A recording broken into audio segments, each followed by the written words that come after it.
You know, open day's a lot of things. The guides are excited, the clients are super excited. Everybody's just kind of waiting around on that last man to roll in, but once he rolls in, we're off to the races. We're headed to Eagle's Nest.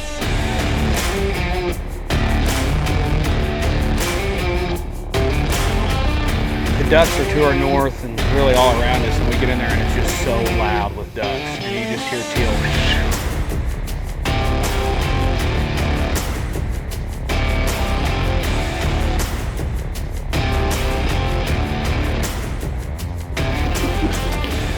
Let me tell you what I saw this morning. It's not good. Woke up this morning crying. That boy crybaby. Yeah, my foot about broke. Wife mad at me. Well, not exactly what you want to be doing, running all your ducks out the day before season, but we're not hunting here tomorrow. It's going to rain and about 20,000 in here, and I really don't think they're going to go anywhere. Not many places got water, so they've been in here for 10 days or so. So snuck in here. We're going to pump a pit out. Last second double check on everything that we got done and haven't got done. A lot of haven't got done. So plenty of ducks are to be fun if we can just get blessed with a little wind, a little weather. So everybody looks forward to this day. It's kind of a tradition for us. All the guides come down, they spend the night before, we wake up early and just tie off all the loose ends that we didn't get finished. So all the help's here, and you know, we can really get stuff done in the day. You got decoys to put out, you got Can-Ams to service, and then you got to put the small box racks on them. You got to move blinds around, you got to pump out pits. I mean, the list never ends.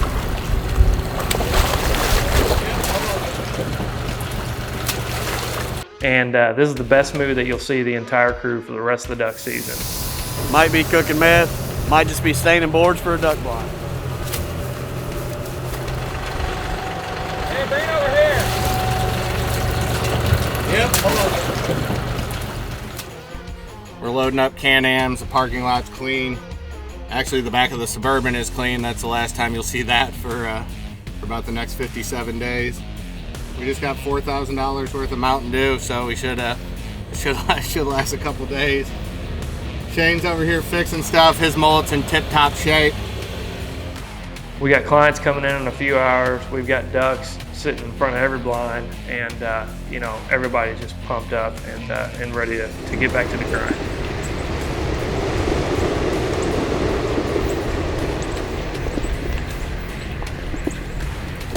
What's the main switch?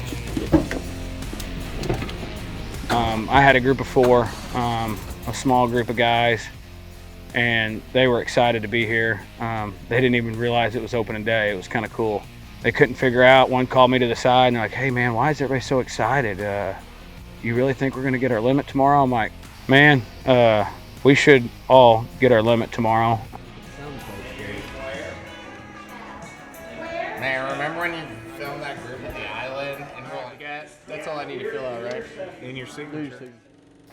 You know, open day's a lot of things. The guides are excited, the clients are super excited. What up, there, bro?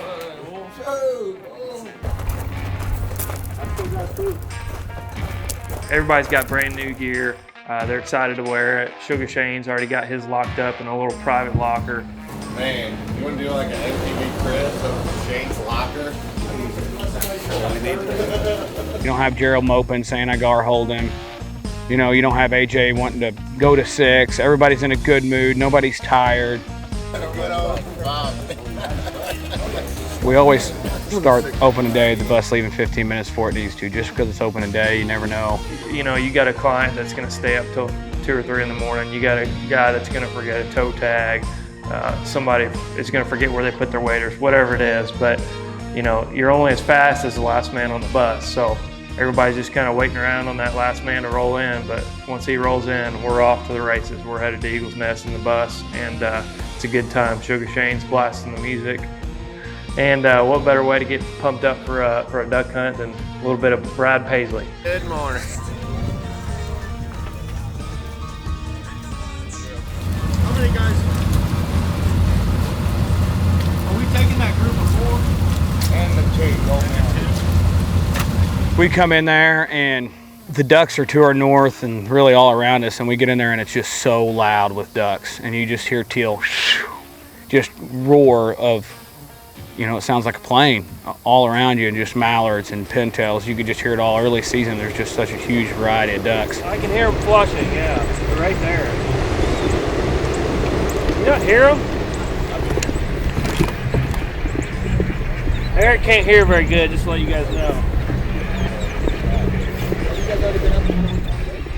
Just the roar that you heard was just crazy. It was super loud. And Eric says he heard them, but obviously on the video you can hear him worried to death that the ducks aren't there anymore. I just have to keep reassuring him, hey man, there's like 20 or 30,000 right in front of us. All you gotta do is do your old turkey ear thing, and you be able to hear them. And the clients are just looking at me, you're like, oh, I hear them. I don't have a problem hearing them.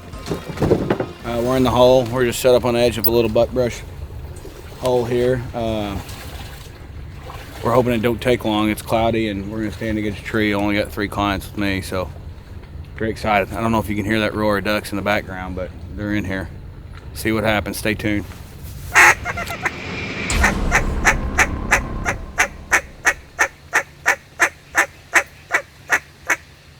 What's that back there?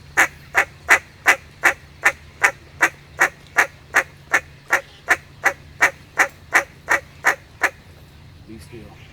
They're gonna start lightning.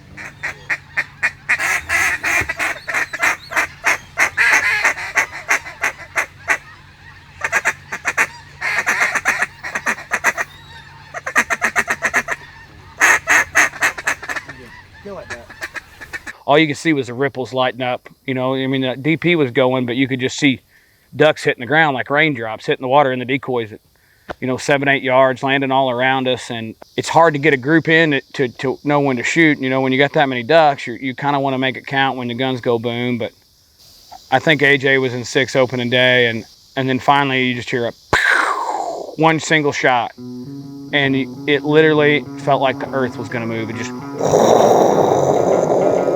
and about 30 seconds of just ducks getting up, and it was just, we thought it was hectic and chaos and wild, extreme stuff. But man, when he shot and those ducks started getting up,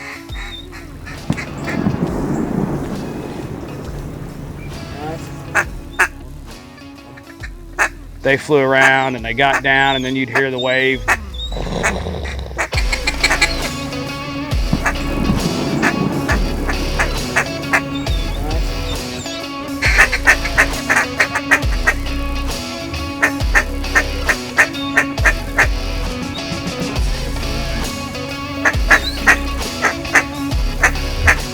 It was chaotic. I mean, it was dark. It was spooky. I mean, just one of them days where just, it was weird. It felt weird. And boy, you were in amongst them.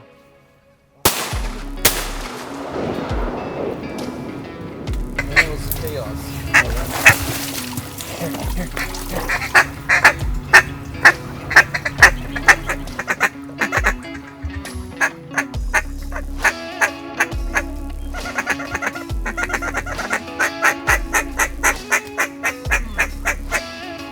Kill some.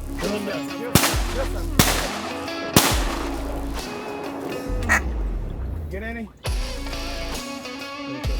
It's one of those situations where you kind of got to let the ducks get out of there before you can kill anything, because there's just too much stuff going on. I mean, the clients were just, there was no coordination, and it wasn't our fault. It's just because there would be a single teal light here and a single mallard light here, and one guy could see it and the other guy couldn't, and it was just one of those hunts where it was just a mess.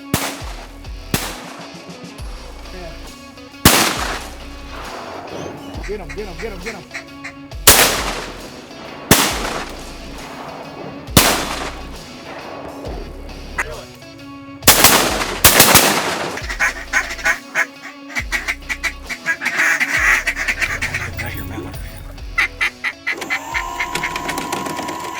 Well, here we are, day 1 of the real duck season. We've got Kevin Tyne setting decoys. This guy's been killing ducks longer than the Indians. Judging by the sound, There's plenty of them to shoot. It's ours to screw up today. Get 'em.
Clouds, no wind.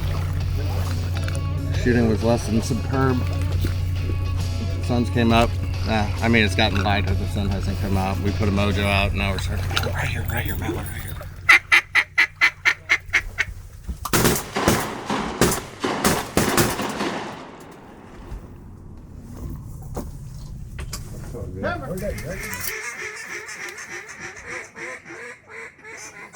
Oh boy.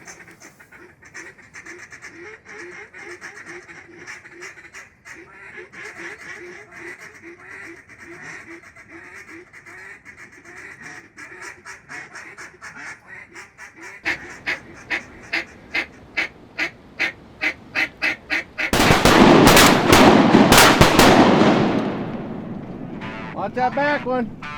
We had a ton of ducks, and when you got a ton of ducks, you've got a ton of ducks that you make smart really quick.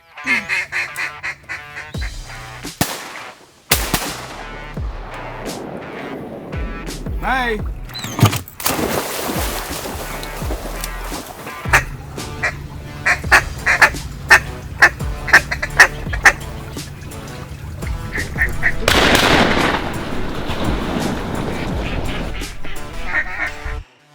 What didn't help was we had the first 15 days we had clients, 13 of them were clouds, and not much of a wind over 5 miles an hour. Thank God we have DPs, you know, multiple ones in every hole, and you know we had to run them religiously, and you know we learned some new tricks, you know. But the one thing we did do was take 25, 30,000, 40,000 ducks and make them real smart, real fast.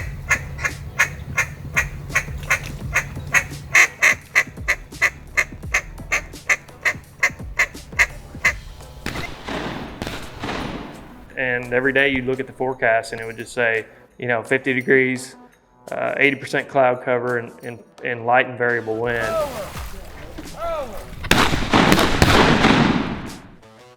Those next, you know, 12 or 14 days were brutal. I mean, we would have took anything. We would have took a hard south wind. We would have took a light rain, just nothing. I'm not calling it just so they can shoot some, because they're coming right down in front of you. Get it, get it.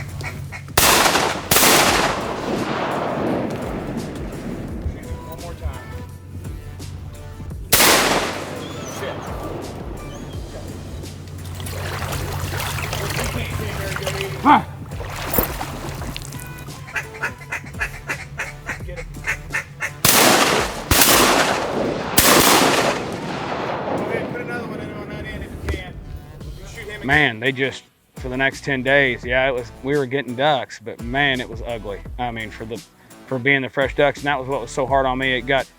It put me in a foul mood pretty quick. We were doing plenty good. It was just, man, you know, you'd have a 15 pack of mallards looking beautiful, and then all of a sudden 3 would come in and the rest of them would leave, and you'd have to shoot the 3, and then here you are educating 15 ducks and only killing 3 of them. That's not my style. It eventually got so bad that Gerald just started taking off. I mean, that's just what it came down to. But, you know, one thing it did do, we got everything tuned in really quick, you know, where the decoys needed to go, and you didn't have any of that starting out the season being lazy. I mean, you had to come out hunting right off the bat, and wasn't a lot of room for mistakes, but we held it together, had a great, a great start, and finally we started to get some, weather, some wind and some, sun every now and then. And